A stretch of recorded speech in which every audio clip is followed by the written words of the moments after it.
let's talk now to Dr. Jonathan Spangler, a historian at Manchester Metropolitan University who specialises in European monarchies. Welcome to the programme, Doctor. So, first of all, what's your reaction to the death of Queen Elizabeth? This really does mark a pivotal moment in history, doesn't it?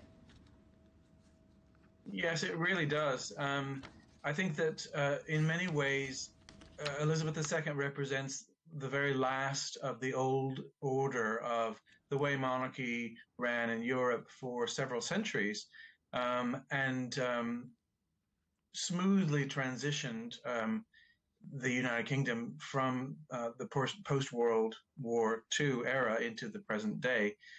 So yeah, it does mark that transition, and most of the other European royal families in Denmark or Spain have really transitioned already into a much more modern type of monarchy. So it'll be interesting to see how the monarchy in Britain changes from this point onwards.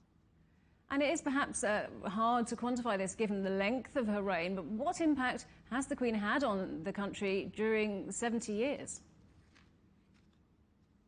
Yes, you're right. It is hard to quantify, and historians like myself will look at it in 50 years, 100 years' time. But for now, I think it's fairly easy to say that the monarchy represented a bit of, like I said, continuity between the pre-World War II and post-World War II eras, but really also saw the birth of the Commonwealth of Nations as a sort of post-imperial way of trying to keep a sense of global community alive.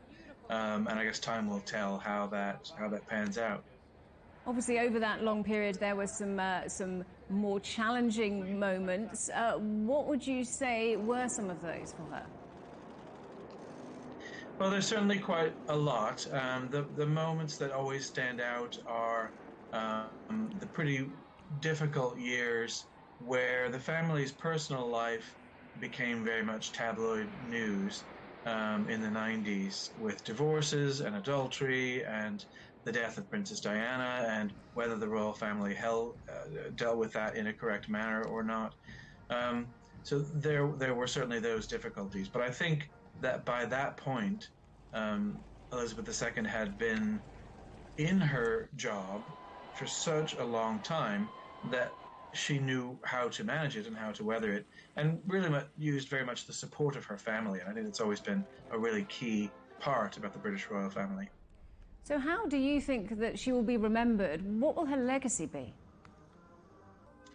Well, I suppose people will remember that it is a memory of a different time, a time when the United Kingdom was very much more unified, say in the 1950s, having just come out of the Second World War, and which perhaps gets a bit rosy-eyed and nostalgic when people want to think back to that.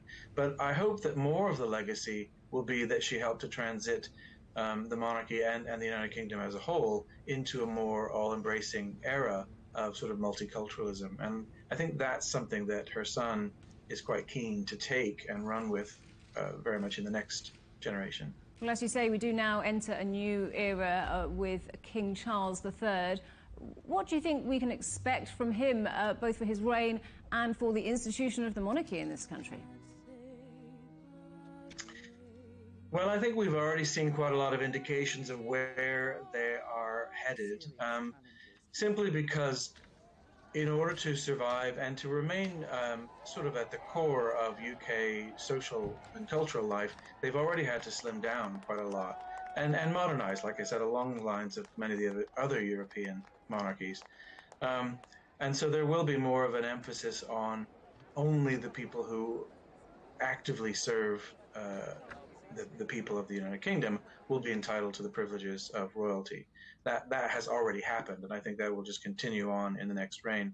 There's always been a lot of talk about his personal interests, and Charles III will probably continue, I think, to maintain his interest, particularly in the environment and the globalization issues that have been facing us the last 10 years.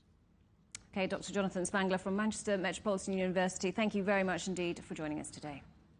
My pleasure.